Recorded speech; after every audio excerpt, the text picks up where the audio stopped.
إن الحمد لله نحمده ونستعينه ونستغفره ونعوذ بالله من شرور أنفسنا ومن سيئات أعمالنا من يهده الله فلا مضل له ومن يضلل فلا هادي له وأشهد أن لا إله إلا الله وحده لا شريك له وأشهد أن محمدًا عبده ورسوله يا أيها الذين آمنوا اتقوا الله حق تقاته ولا تموتن إلا وأنتم مسلمون يا أيها الناس اتقوا ربكم الذي خلقكم من نفس واحدة وخلق منها زوجها وبث منهما رجالا كثيرا ونساء واتقوا الله الذي تساءلون به والأرحام إن الله كان عليكم رقيبا يا أيها الذين آمنوا اتقوا الله وقولوا قولا سديدا يصلح لكم أعمالكم ويغفر لكم ذنوبكم ومن يطع الله ورسوله فقد فاز فوزا عظيما أما بعد فإن خير الحديث كتاب الله وخير الهدي هدي محمد صلى الله عليه وسلم وشر الأمور محدثاتها وكل محدثة بدعة وكل بدعة ضلالة وكل ضلالة في النار أعوذ بالله السميع العليم من الشيطان الرجيم من همزه ونفخه ونفثه بسم الله الرحمن الرحيم ولقد خلقنا الإنسان ونعلم ما توسوس به نفسه ونحن أقرب إليه من حبل الوريد إذ يتلقى المتلقيان عن اليمين وعن الشمال قعيد ما يلفظ من قول إلا لديه رقيب عتيد وجاءت سكرة الموت بالحق ذلك ما كنت منه تحيد ونفخ في الصور ذلك يوم الوعيد وجاءت كل نفس معها سائق وشهيد لقد كنت في غفلة من هذا فكشفنا عنك غطاءك فبصرك اليوم حديد وقال قرينه هذا ما لدي عتيد ألقيا في جهنم كل كفار عنيد مناع للخير معتد مريب الذي جعل مع الله إلها آخر فألقياه في العذاب الشديد قال قرينه ربنا ما أطغيته ولكن كان في ضلال بعيد قال لا تختصموا لدي وقد قدمت إليكم بالوعيد ما يبدل القول لدي وما أنا بظلام للعبيد وقال تعالى في محكم تنزيله ولقد ضرأنا لجهنم كثيرا من الجن والإنس لهم قلوب لا يفقهون بها ولهم أعين لا يبصرون بها ولهم آذان لا يسمعون بها أولئك كالأنعام بل هم أضل وأولئك هم الغافلون حاضرین جمعہ، پردہ نشین خواتین اسلام، سورہ اعراف کی آیت کریمہ آپ کے روبرو تلاوت کی گئی۔ اللہ تعالیٰ نے فرمایا یقیناً ہم نے بہت سارے انسانوں کو اور بہت سارے جنات کو پیدا کیا ہے جہنم کے لیے۔ بہت سارے انسان اور بہت سارے جنات کے ذریعے سے جہنم کو بھر دیا جائے گا۔ کیوں یہ انسان یہ جنات جہنم میں کیوں جائیں گے؟ کہا لہم قلوب لا یفقہون بہا، ان کو ہم نے دل دیا ہے، ان کو ہم نے دل دیا ہے مگر دل سے وہ اچھی باتوں کو سوچتے نہیں۔ وَلَهُمْ أَعْيُنٌ لَا يُبْصِرُونَ بِهَا، ان کو دو آنکھ ہیں مگر ان آنکھوں سے اچھی باتوں کو صحیح باتوں کو دیکھتے نہیں۔ وَلَهُمْ آذَانٌ لَا يَسْمَعُونَ بِهَا، ان کو ہم نے کان دیے ہیں، ان کانوں سے وہ اچھی باتوں کو سنتے نہیں۔ أُولَئِكَ كَالْأَنْعَامِ، أُولَئِكَ كَالْأَنْعَامِ، یہی لوگ جانور ہیں، یہ جانور کی طرح زندگی بسر کر رہے ہیں اس سرزمین پہ۔ بل ہم اضل، بلکہ تو ان انسانوں سے ان جنات سے تو وہ جانور بہتر ہیں، جن کے اندر عقل نہیں، جن کے اندر سمجھ نہیں، جن کے اندر شعور نہیں، یہ بے زبان جانور بہتر ہیں ان انسانوں سے۔ کیوں اللہ تعالیٰ اسے کہتا ہے جانور بہتر ہے؟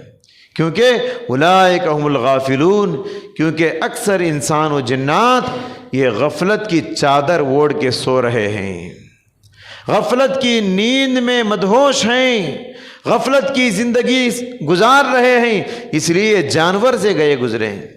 دیکھیے جانور وہ بے زبان ہونے کے باوجود وہ تو دنیا میں صحیح زندگی گزارتا ہے، کیونکہ آپ دیکھیے جانور میں تھوڑی بہت سمجھ ہوتی ہے، سمجھداری کی زندگی گزارتا ہے جانور بھی۔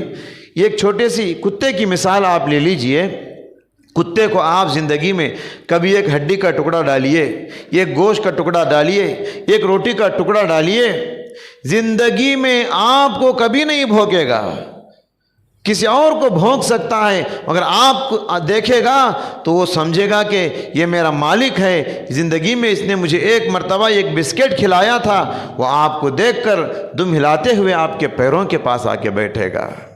اور یہ انسان عقل رکھتے ہوئے، سمجھ کی دولت رکھتے ہوئے اللہ کی کتنی روٹیاں کھا رہا ہے، کتنے اللہ کی نعمتوں کو استعمال کر رہا ہے، اس کے باوجود اللہ کے سامنے سر جھکاتا نہیں، اللہ کے لیے سجدے کرتا نہیں۔ غیر اللہ کے سامنے سجدے کرنا، غیر اللہ کے پاس جا کے دعائیں مانگنا، غیر اللہ کے سامنے جا کے نظر و نیاز پوری کرنا، یہی انسان کی زندگی بن گئی ہے۔ اسی لیے اللہ نے کہا یہ جانور تھوڑی بہت اس کو سمجھ ہے، وہ اپنے مالک کو پہچانتا ہے، مگر یہ انسان اپنے پیدا کرنے والے خالق مالک کو بھول کر زندگی غفلت کی گزار رہا ہے۔ اللہ تعالیٰ نے انسان کو کیوں پیدا کیا؟ اللہ نے پیدا کیا، اس زندگی کا ایک مقصد ہے، ایک ٹارگٹ ہے، وہ ہے اللہ کی عبادت کرنا۔ قل ان صلاتي ونسكي ومحياي ومماتي لله رب العالمین۔ سورہ انعام میں اللہ نے فرمایا کہ اے پیغمبر آپ لوگوں سے کہہ دیجئے بے شک میری نماز، بے شک میری قربانی، بے شک میرا جینا، بے شک میرا مرنا اللہ رب العالمین کے لیے ہے۔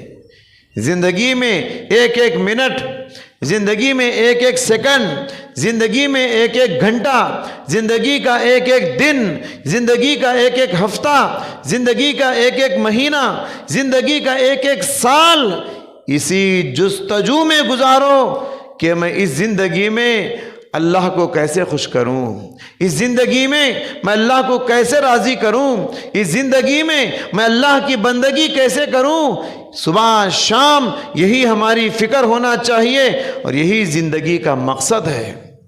صبح شام کی جو دعائیں ہم کو سکھائی گئی ہیں، صبح شام کے اذکار میں بھی اللہ تعالیٰ نے اسی بات کی، پیارے نبی صلی اللہ علیہ وسلم نے یہی بات ہم کو سکھائی ہے کہ زندگی کو مقصد کو بار بار یاد دہانی کرائی گئی ہے کیا کہتے ہیں ہم؟ اللہم بک اصبحنا و بک امسینا و بک نحیا و بک نموت و الیک النشور۔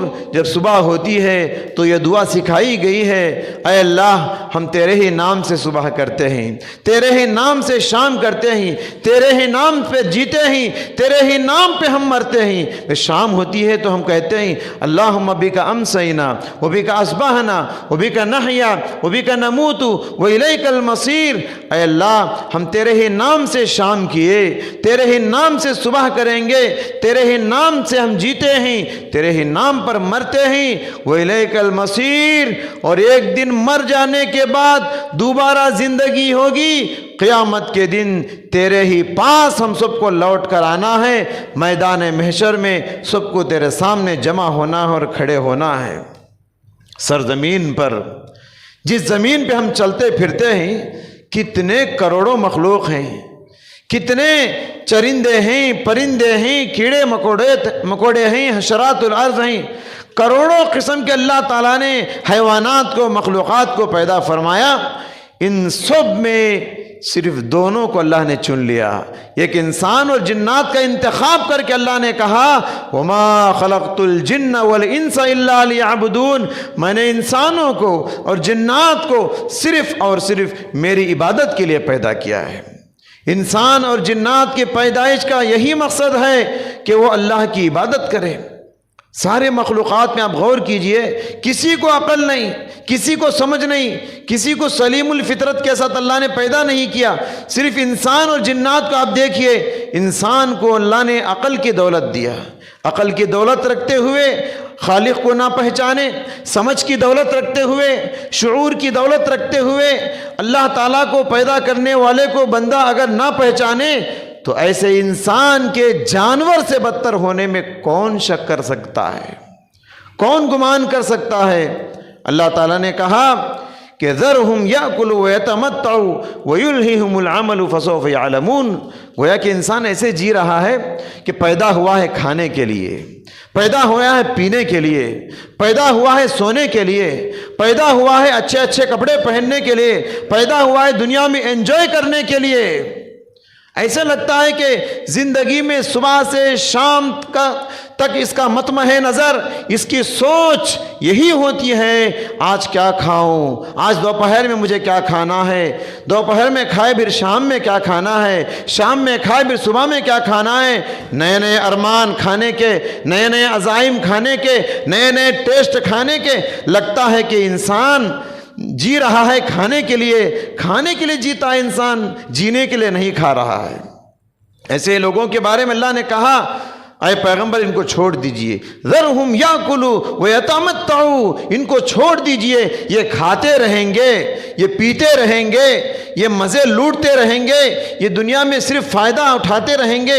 وَيُلْهِهِمُ الْعَمَلُ، لمبے لمبے ارمان اور خواہشات پر یہ عمل کرتے رہیں گے، پوری کرتے رہیں گے۔ فَسَوْفَ يَعْلَمُونَ، ان قریب یہ جان لیں گے، مرنے کے بعد ان قریب یہ لوگ جان لیں گے۔ اور اللہ نے کہا اسے ہی انسانوں کے بارے میں وَيَأْكُلُونَ كَمَا تَأْكُلُ الْأَنْعَامُ وَالنَّارُ مَثْوًى لَهُمْ،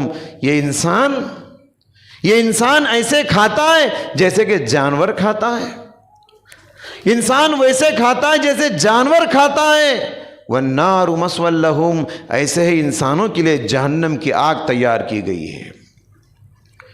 جانوروں کی طرح انسان کھاتا، جانوروں کو آپ دیکھیے، جتنا بھی چارہ ڈالیے، جتنے بھی کھانے کی چیز ڈالیے، صبح سے شام تک بس کھاتا رہے گا، کھاتا رہے گا، کھاتا رہے گا، یہی اس کا مشغلہ ہے۔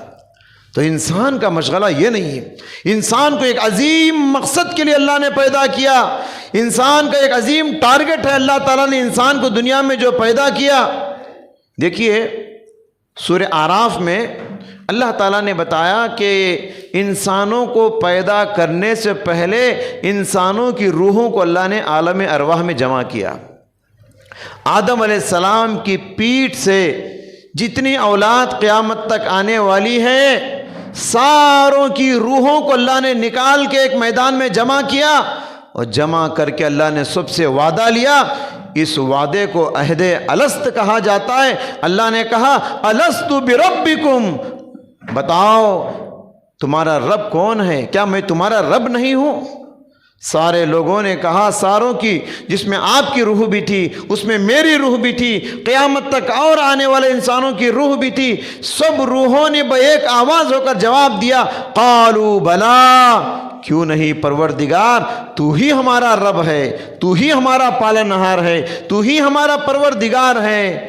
مگر اللہ سے کیے ہوئے اس وعدے کو زمین پر آنے کے بعد ہم بھول گئے، اللہ کو چھوڑ کر غیر اللہ کے سامنے سجدے کرنے لگے، اللہ کو چھوڑ کر بتوں کی پوجا کرنے لگے، اللہ کو چھوڑ کر مزاروں کے سامنے نیاز پوری کرنے لگے، اللہ سے کیے ہوئے وعدے کو بھول گئے۔ اسی وعدے کی یاد دہانی کے لیے اللہ تعالیٰ نے 1,24,000 سے زیادہ پیغمبروں کو بھیجا اور کئی آسمانی کتابوں کو نازل کیا، رسولوں کو بھیجا، بار بار یاد دلانے کے لیے۔ ان سب کے باوجود انسان اللہ رب العالمین کو بھول گیا اور دنیا کے اندر غفلت کی نیند سو رہا ہے۔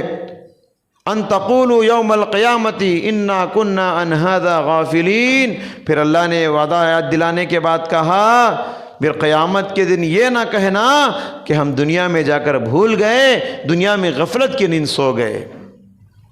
تو حضرات دیکھیے، ہمارے اسلاف کی زندگیوں کو آپ پڑھیے، صحابہ کی زندگیوں کو آپ پڑھیے، کیسے جیتے تھے صحابہ، یہ اللہ والے لوگ کیسے جیتے تھے، مقصد کے لیے جیتے تھے، زندگی کا ایک مقصد تھا۔ صحابہ اکرام اسی مقصد کو پورا کرنے کے لیے دنیا کے کونے کونے میں پہنچ گئے، اللہ کے دین کو لے کر مشرق سے لے کر مغرب تک، شمال سے لے کر جنوب تک صحابہ کرام اللہ کے دین کو لے کر دین کو پھیلانے کے لیے پہنچ گئے۔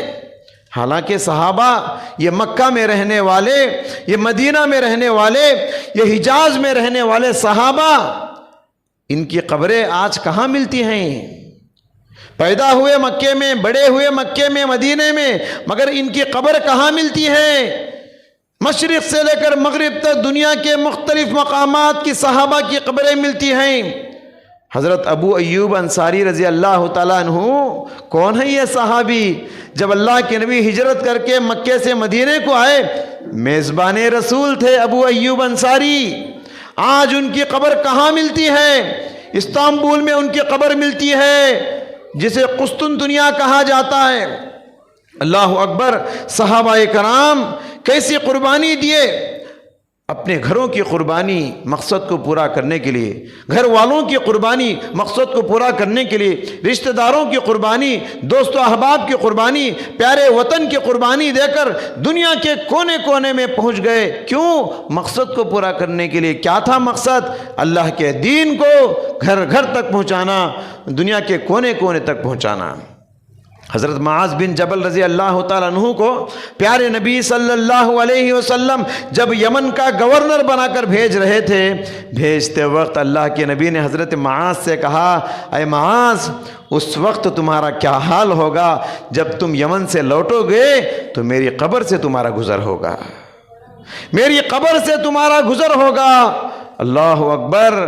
حضرت معاذ بن جبل رضی اللہ تعالیٰ عنہ کو پیارے نبی صلی اللہ علیہ وسلم گویا یہ پیشین گوئی کر رہے ہیں، یہ بتا رہے ہیں اب میری موت کا وقت قریب آ گیا ہے، اب میری دنیا سے جانے کا وقت قریب آ گیا ہے، یہ میری تمہاری آخری ملاقات ہے میری تم سے۔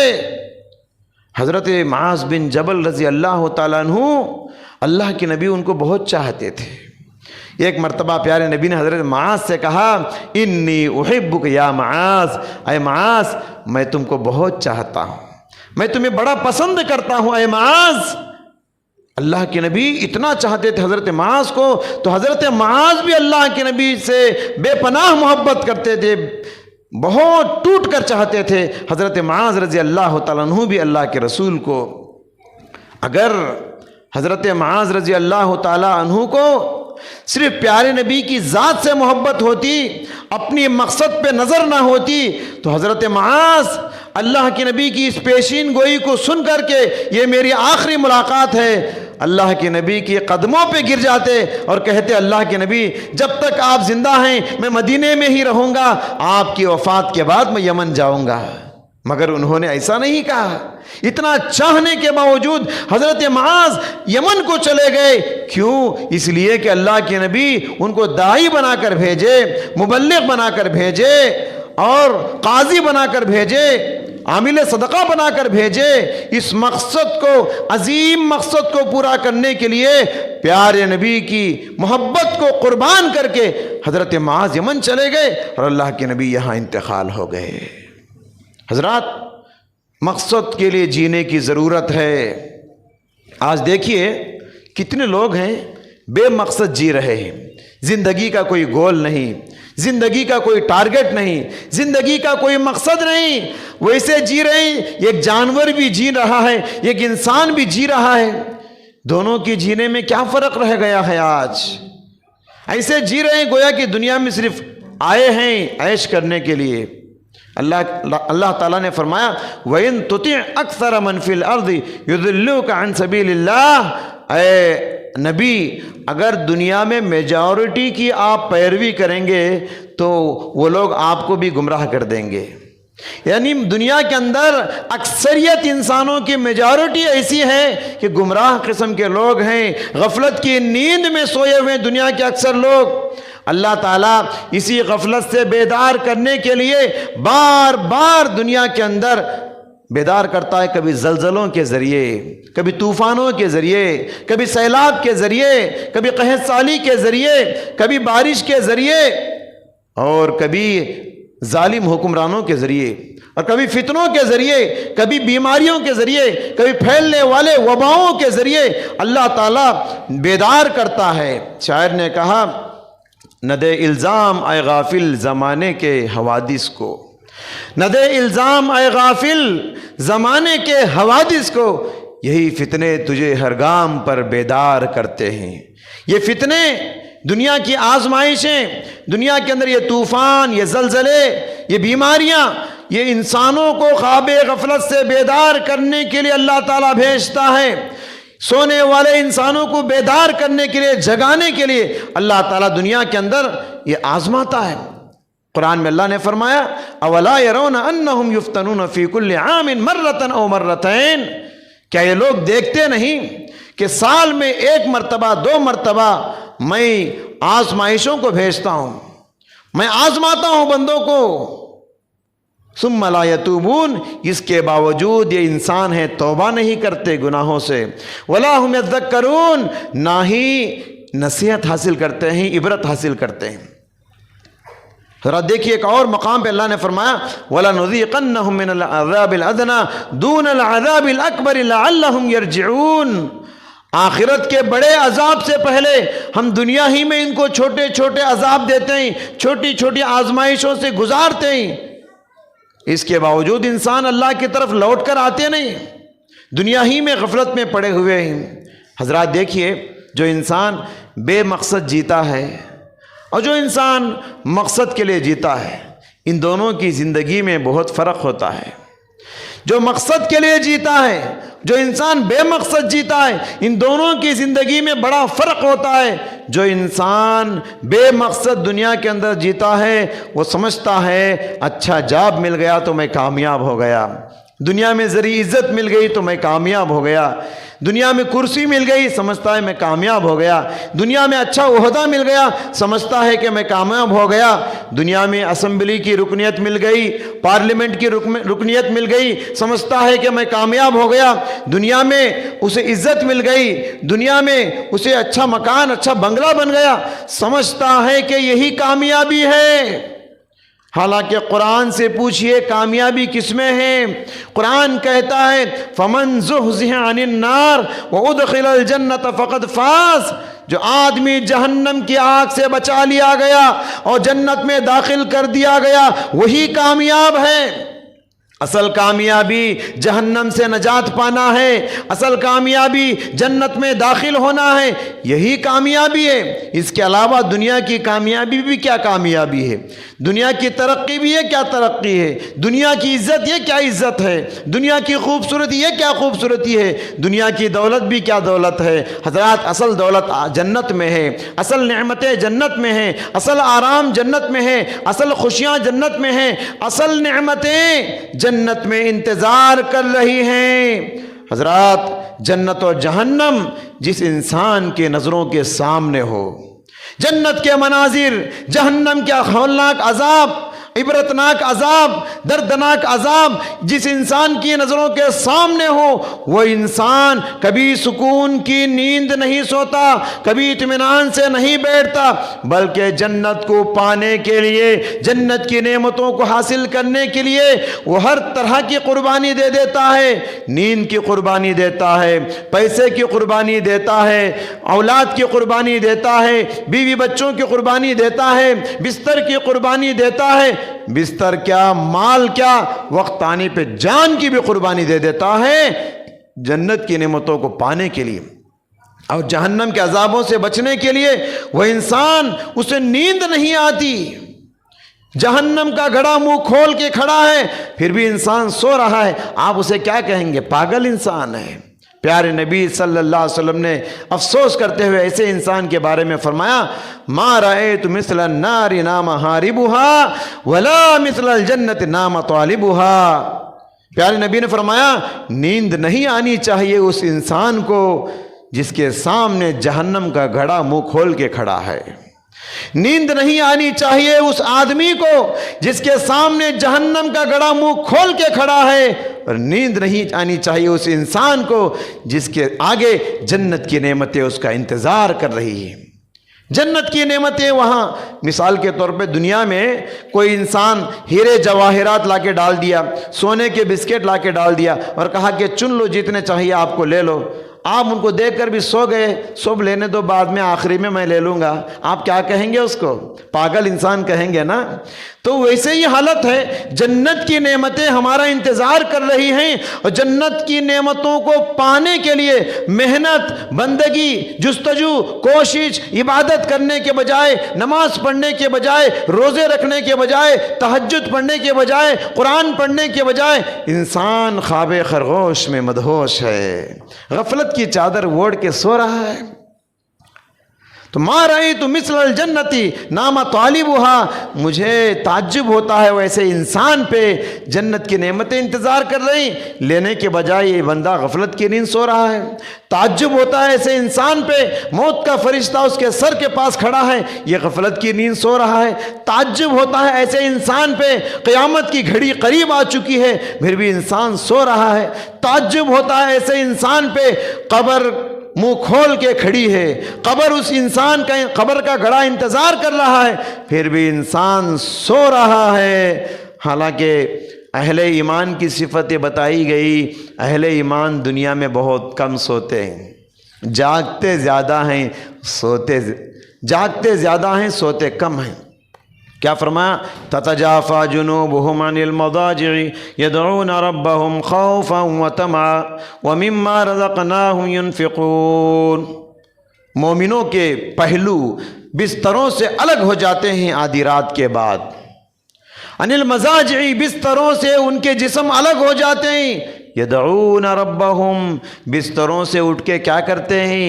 وضو کر کے، نماز پڑھ کے، ہاتھ اٹھاتے ہیں، رب العالمین سے دعائیں مانگتے ہیں، خوفاً و طمعاً، جہنم کے عذابوں سے ڈرتے ہوئے، جنت کی نعمتوں سے امید لگائے ہوئے۔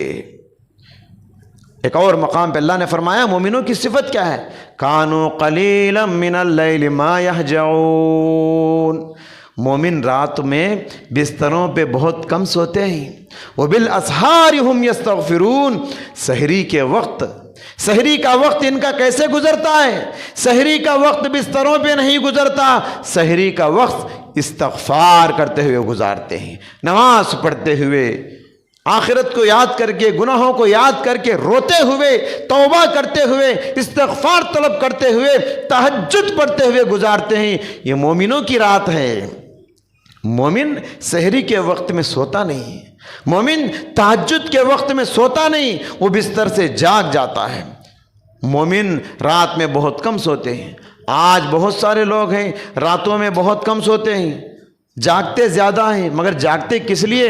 تہجد پڑھنے کے لیے کیا؟ استغفار کے لیے کیا؟ نہیں، موبائل فون کے لیے۔ کیا دیکھ رہے ہیں پتہ نہیں، رات بہت دیر تک انتظار کر رہے ہیں، دیکھ رہے ہیں موبائل فون، ان کی راتیں گناہوں میں کٹ رہی ہیں، ان کی رات کا لمحہ لمحہ نافرمانیوں میں کٹ رہا ہے، جرائم کرتے ہوئے، آنکھوں کا گناہ، کانوں کا گناہ، دل و دماغ کا گناہ کرتے ہوئے رات گزار رہے ہیں۔ یاد رکھو قیامت کے دن ان راتوں کے گزارے ہوئے گناہوں کے اوقات کو بھی تولا جائے گا۔ حضرات دیکھیے، موت کا فرشتہ انتظار کر رہا ہے ہر آدمی کا، وہ ہمارے قریب ہوگا۔ موت کا فرشتہ جب موت کے وقت آئے گا، اس وقت منت سماجت کرنے سے فائدہ نہیں۔ حتیٰ اذا جاء احدهم الموت قال رب ارجعون، جب موت کا فرشتہ بندے کے پاس اس کی جان لینے کے لیے آتا ہے، روح نکالنے کے لیے آتا ہے، تو بندہ کہے گا رب ارجعون، اللہ ایک چانس دے دے، زندگی میں، دنیا میں ایک اور زندگی مجھے دے دے، چند دنوں کے لیے دنیا میں بھیج دے، لعلی اعمل صالحا فیما ترکت، کیونکہ دنیا میں جن اوقات کو میں تیری بندگی کرے بغیر گزار لیا، میں پوری زندگی تیری بندگی کر کے آؤں گا۔ جو عبادتیں مجھ سے رہ گئی ہیں، جو نمازیں مجھ سے رہ گئی ہیں، جو نیکیاں مجھ سے رہ گئی ہیں، اے اللہ وہ ساری نیکیاں کما کے آؤں گا، یہ ایک چانس دنیا میں دے دے، دوبارہ زندگی دے دے۔ موت کا وقت آنے کے بعد دوبارہ زندگی نہیں ملے گی۔ اللہ فرمائے گا کلا، ہرگز نہیں ہوگا۔ موت آ گئی، دوبارہ زندگی کسی کو اللہ تبارک و تعالیٰ دینے والا نہیں۔ اقترب للناس حسابهم وهم فی غفلۃ معرضون، اللہ نے فرمایا قیامت کی گھڑی قریب آ چکی ہے، قیامت کا وقت قریب آ چکا ہے، قیامت کا الارم بج رہا ہے۔ انسان الارم آف کر کے سو جاتا ہے، موت کی گھڑی کتنا قریب آ گئی ہے۔ سمجھتے حضرات، یہ غفلت کی زندگی کب تک سوئیں گے؟ کیا ہم کو مرنا نہیں ہے؟ کیا ہمارے باپ نہیں مر گئے؟ کیا ہمارے دادا نہیں مر گئے؟ کیا ہمارے نانا نہیں مر گئے؟ کیا ہماری ماں نہیں مر گئی؟ کتنے لوگ تھے ہمارے بازو قدم سے قدم ملا کے نماز پڑھتے تھے، آج وہ کہاں ہیں؟ کتنے لوگ تھے جو ہمارے ساتھ فنکشنوں میں کھاتے پیتے تھے، آج وہ کہاں ہیں؟ قبرستان میں ہیں وہ، کیا ہم نہیں جائیں گے؟ حضرات ہمارے موت کی خبر بھی ایک دن اچانک آ جائے گی، اس گھڑی کے آنے سے پہلے ہم کو آخرت کی تیاری کرنا ہے۔ اولم نعمرکم ما یتذکر فیہ من تذکر وجاءکم النذیر۔ انسان موت کے وقت اللہ سے کہے گا ایک چانس دے دے، تو اللہ تعالیٰ کہے گا کہ کیا میں نے تجھے اتنی لمبی عمر نہیں دیا تھا؟ سدھرنا چاہے تو سدھر سکتا تھا نا، بدلنا چاہے تو بدل سکتا تھا نا۔ 60 70 سال 80 سال کی عمر تجھے بس نہیں ہوئی بدلنے کے لیے۔ وجاءکم النذیر، اور بتانے والے تجھے آئے، ڈرانے والے آئے، قرآن کی آیتوں کو کھول کھول کر سمجھانے والے آئے، اس کے باوجود ان کی باتوں کو تو نے ایک کان سے سنا اور دوسرے کان سے چھوڑ دیا۔ آج غفلت کی زندگی کتنے لوگ گزار رہے ہیں؟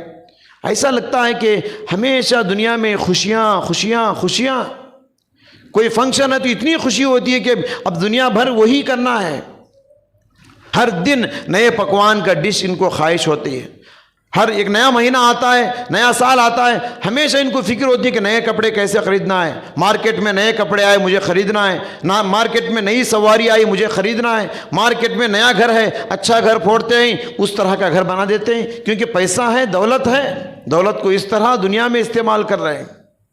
اور کچھ لوگ تو خوشیاں منا رہے ہیں، ایسا منا رہے ہیں، نیا سال آیا تو خوشی منا رہے ہیں، ہیپی نیو ایئر۔ شادی کا دن آیا، ایک سال گزر گیا شادی ہو کے، کہتے ہیں ہیپی میرج ڈے۔ زندگی کا پیدائشی دن آیا، اس دن کو پھر کہتے ہیں ہیپی برتھ ڈے۔ کیا یہ سب ہیپی کرنے کے لیے دنیا میں آئے ہیں؟ دنیا ہیپی کرنے کی جگہ نہیں، دنیا خوشیاں منانے کی جگہ نہیں، دنیا مومن کے لیے قید خانہ ہے۔ پیارے نبی صلی اللہ علیہ وسلم نے فرمایا الدنیا سجن للمومن، دنیا مومن کے لیے قید خانے کی طرح ہے، یہ کافروں کے لیے جنت ہے۔ دنیا کافروں کے لیے عیش کرنے کی جگہ ہے، کافروں کے لیے خوشیاں منانے کی جگہ ہے۔ مومن یہاں آخرت کی تیاری کرتا ہے، پیارے نبی صلی اللہ علیہ وسلم نے فرمایا لو تعلمون ما اعلم لضحكتم قليلا ولبكيتم كثيرا، لوگو آخرت کے جن عذابوں کو میں جانتا ہوں اگر تم جان لیتے دنیا میں تمہارے چہرے کی مسکراہٹیں ختم ہو جائیں گی، لوگ ہمیشہ تم کو روتا ہوا دیکھیں گے۔ جو عذاب میں جانتا ہوں آخرت کی تکلیفوں کو اگر تم جان لیتے، بستروں پر بیویوں سے مزے لوٹنا چھوڑ دو گے اور جنگلوں بیابان میں نکل جاؤ گے، وہی بندگی کرتے ہوئے اللہ کے پاس گزر جاؤ گے۔ آج یہود و نصارہ کی اندھی تقلید کرتے ہوئے، ان کی مشابہت کرتے ہوئے، غیر مسلموں کے ساتھ رہتے ہوئے ہم بھی غیر مسلموں کی طرح زندگی گزار رہے ہیں۔ ہم کو غفلت کی چادر کو نکال پھینکنا ہے اور بیدار ہونا ہے، اللہ کی طرف لوٹ کر آنے کی ضرورت ہے۔ دعا ہے اللہ رب العالمین سے اللہ سبحانہ و تعالی مجھ کہنے والے اور آپ سننے والے سبھی حضرات کو اس زندگی کے مقصد کو پہچان کر اللہ کی بندگی کرنے کی توفیق عطا فرمائے، غفلت کی نیند سے اللہ ہم سب کو بیدار فرمائے اور نمازوں کا اہتمام کرنے کی توفیق عطا فرما۔ اے اللہ رمضان آنے والا ہے، ہم سب کو آنے والا رمضان کی نعمتیں، رمضان کی رحمتیں، رمضان کی برکتیں ہم سب کو نصیب فرما۔